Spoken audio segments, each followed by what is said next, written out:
الحمدللہ رب العالمین والعاقبۃ للمتقین والصلاة والسلام علی سید المرسلین اما بعد فاعوذ باللہ من الشیطان الرجیم وببرکت بسم اللہ الرحمن الرحیم فاغسلوا وجوہکم وایدیکم الی المرافق وامسحوا برؤوسکم وارجلکم الی الکعبین صدق اللہ مولانا العلی العظیم وصدق رسولہ النبی الامین الکریم ونحن علی ذلک لمن الشاہدین والشاکرین والحمد للہ رب العالمین۔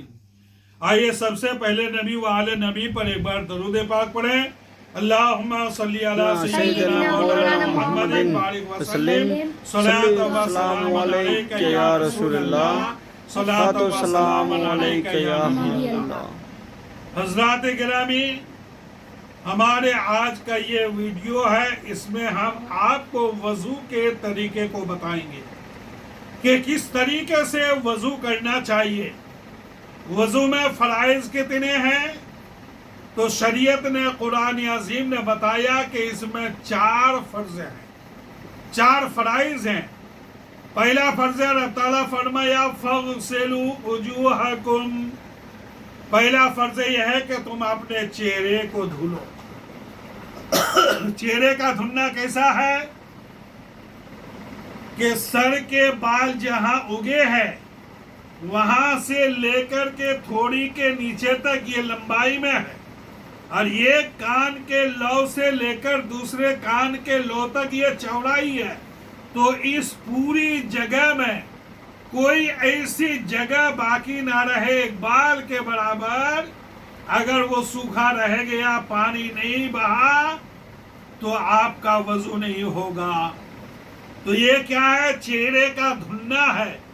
چہرے پہ پانی ملنا نہیں ہے بلکہ اس کو دھلنا ہے۔ جب چہرے کو اس طریقے سے دھلیں گے تو آپ کا چہرہ ہوگا۔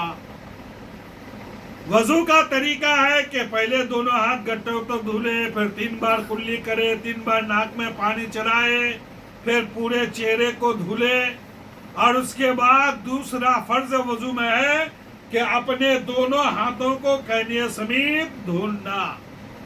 سنت طریقہ ہے کہ انگلی کے سرے سے لے کر کے کہنیوں تک 3 بار اسے دھلے۔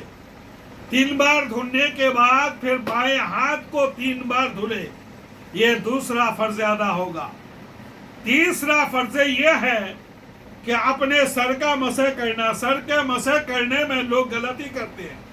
سر کا مسح اس طرح کرنا کہ دونوں ہاتھ کے 3 انگلی کو اس طرح ملائے، اور یہ 4 انگلی کو دور میں رکھے، یہ 6 انگلی آپ کے سر میں رکھے جہاں بال اگے ہیں، وہاں سے لے کر کے ان 6 انگلیوں کو گدی تک لے جائے۔ وہ 4 انگلی بالوں سے ٹچ نہ ہونے پائے۔ گدی میں لے جانے کے بعد ہاتھ کو اس طرح رکھے، پھر اس طریقے سے واپس ہاتھوں کو یہاں لائے پیشانی کے پاس۔ یہاں لانے کے بعد شہادت کی دونوں انگلیوں سے کان کا مسح کرے، کان میں اس طریقے سے رکھ کر کے مسح کرے۔ اب بچا انگوٹھا، دونوں انگوٹھی کو کان کے سرے پہ رکھ کر کے اس طریقے سے یہاں لائے۔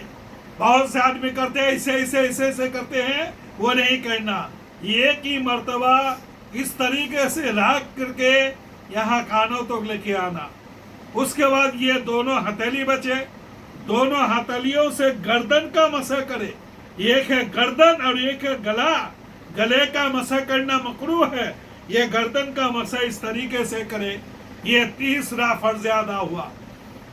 چوتھا فرض ہے کہ اپنے دونوں پاؤں کو، پہلے سیدھے پاؤں کو انگلی کے سرے سے لے کر کے گٹے کے اوپر تک یہ پاؤں کو دھلنا، انگلیوں کا بائیں ہاتھ کی چھوٹی انگلی سے کھلال کرنا، یہ کھلال کرنے کے بعد سیدھے پاؤں کو دھونا۔ اسی طریقے سے بائیں پاؤں کو دھونا، اس میں بھی کھلال وغیرہ کرنا۔ اس طریقے سے آپ وضو کریں گے تو وضو کے 4 فرائض بھی ادا ہوں گے، سنتیں بھی ادا ہوں گے۔ اکثر لوگ مسح کرنے میں غلطی کرتے ہیں، تو ہمارے اس ویڈیو کو آپ بار بار دیکھیے،